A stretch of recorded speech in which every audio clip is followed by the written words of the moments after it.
My Lord and my God, I firmly believe that you are here, that you see me, that you hear me. I adore you with profound reverence. I ask pardon for my sins and the grace to make these moments of prayer fruitful. My Immaculate Mother, Saint Joseph, my Father and Lord, my guardian angel, intercede for me.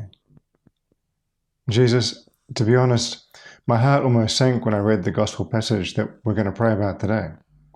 I mean, I shouldn't be surprised that it's something painful, since we are on Holy Week after all, but today's Gospel seems particularly difficult.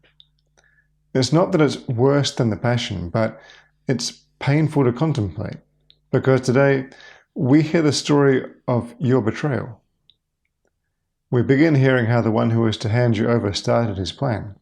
The Gospel begins, "Then one of the 12, who was called Judas Iscariot, went to the chief priests and said, 'What will you give me if I betray him to you?' They paid him 30 pieces of silver, and from that moment he began to look for an opportunity to betray him." Like anyone, I think I find it hard to imagine what went on in the heart of that man. I imagine him going out to meet the chief priests at night. The darkness seems to dominate everything, even Judas' thoughts. How much did he ruminate and justify himself as he snuck through the streets of Jerusalem? Or was he so set in his mind that he didn't let himself think at all? And I listened to him as he tells the chief priests, in the words of today's Gospel, "What will you give to me if I betray him to you?" He doesn't even use your name. He can't, actually. He can't face up to you. He doesn't have to use your name, of course, because they know perfectly well who he's talking about. But this companion of yours has to make you a little less real, a little less human. He doesn't want to say to betray Jesus to you. He knows that name too well, because he knows you too well. By stripping you of your name, he tries to make you just someone or anyone, or perhaps even just something, anything. But that's just what you will never be, not even to Judas.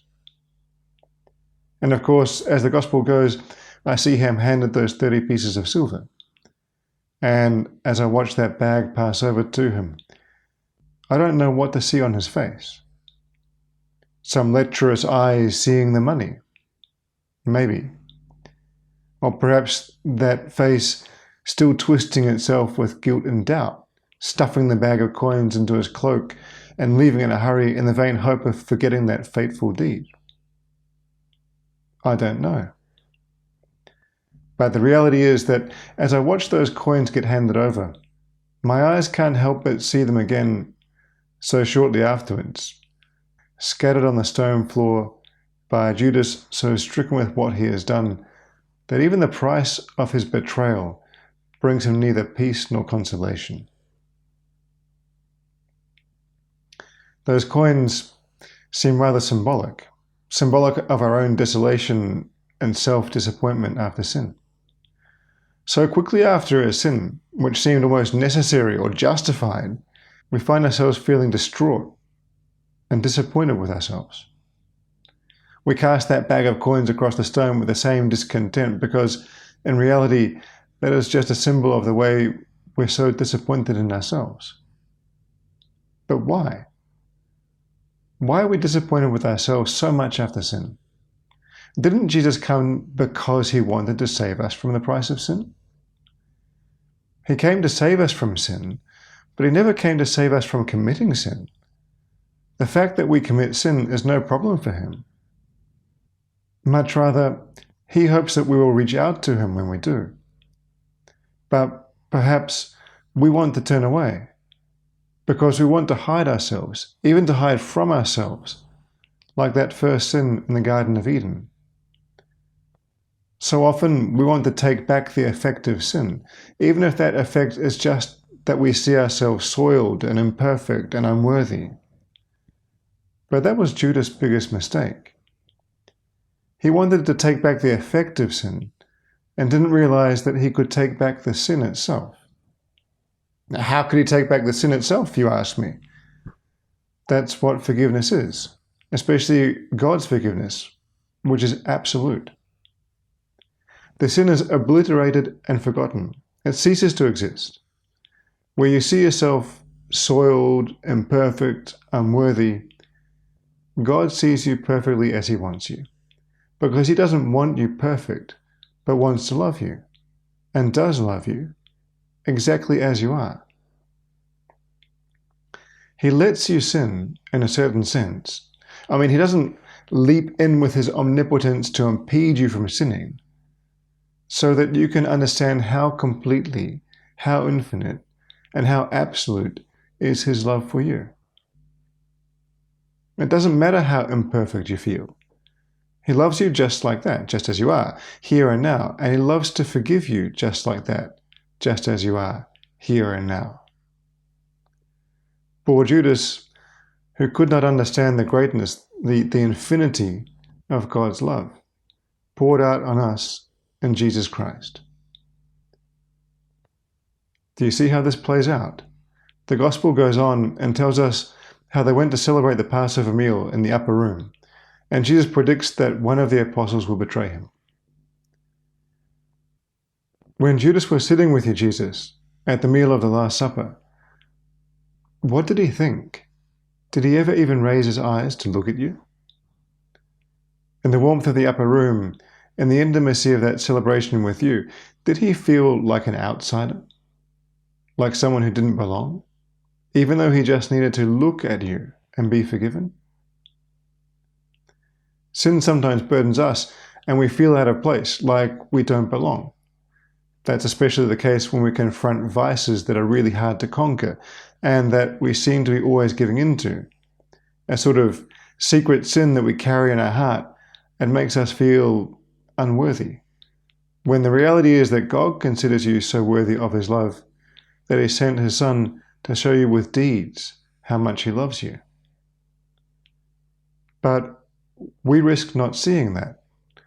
With the sins we struggle with, we look at everyone else as if they had perfect lives, as if they somehow didn't know sin, or at least not sin as bad as the ones that I have. We see them as if they didn't have to confront vice in their own lives, as if they didn't struggle to reconcile themselves with failure. And we feel like an imposter and an outsider in this fictitious world of perfection that our own self-consciousness has created. So, like in the upper room, we struggle to look Jesus in the eye. We avoid confession, for example, because we can't bring ourselves to accept our sin, even though accepting our sin means also accepting God's unfailing and unconditional love. If we would just look God in the eye, we would discover that love exactly where we don't expect it.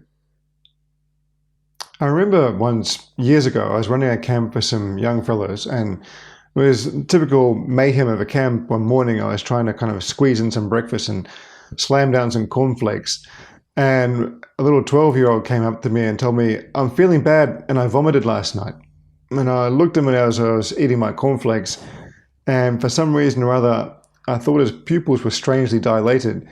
So I looked at him and I said, "Let me look at your eyes." So he looked at me for an instant and said, "I am sick," and then looked away again. And I said, "No, look at me in the eyes." And he looked at me again for an instant and said, "I am sick," and then looked away again. And a third time the same thing. I said, "No, let me look at your eyes." And he looked at me and said, "I am sick," and looked away again. So I asked him again a fourth time, and the poor fellow looked at me and said, "Why don't you believe me? I'm not lying. I really am sick." And, well, that guy, I think, was often asked by his mum if she wanted to know if he was really telling the truth. "Look at me in the eyes when you say that." But of course, I didn't doubt for a second he was telling me the truth. I just wanted to know if his pupils were dilated or not. And sometimes we don't know what to expect when we look someone in the eyes, and a surprise can await us. That's what God is also saying to us. God is telling us, no, don't worry. I trust you. I trust you, and I love you. Again, I look at Judas in the upper room and I think what he might have seen had he dared to look at your face, Lord. Not just to flick a glance in your direction, as we can do sheepishly and cautiously after sin, but to really look at your face and see you as you are. We contemplate your gaze now in our prayer, And we look at those eyes of yours so full of so much love and so much compassion. Surely Judas would have known how completely he was forgiven, how completely he was loved, had he looked at you. In fact, those two things go hand in hand, because your forgiveness is precisely the most complete proof of how great is your love. I really believe, Lord, that if he had contemplated your gaze like that, he would have melted and turned away even from the sin he was to commit. He would have come back to you completely. The same can happen to us, because sometimes, many times maybe, we can even sin because we don't realize how loved and valued we are. But Judas couldn't bring himself to look at you, Jesus, and he remained stuck in his sin, feeling himself an imposter and an outsider, and tragically creating his own destiny by doing so. So we resolve to look at you, to look you in the eyes, to contemplate your gaze, to let you love us and forgive us, even though we feel imperfect, because we know that to you we are perfectly imperfect, and we always will be. Your loving gaze never turns away from us.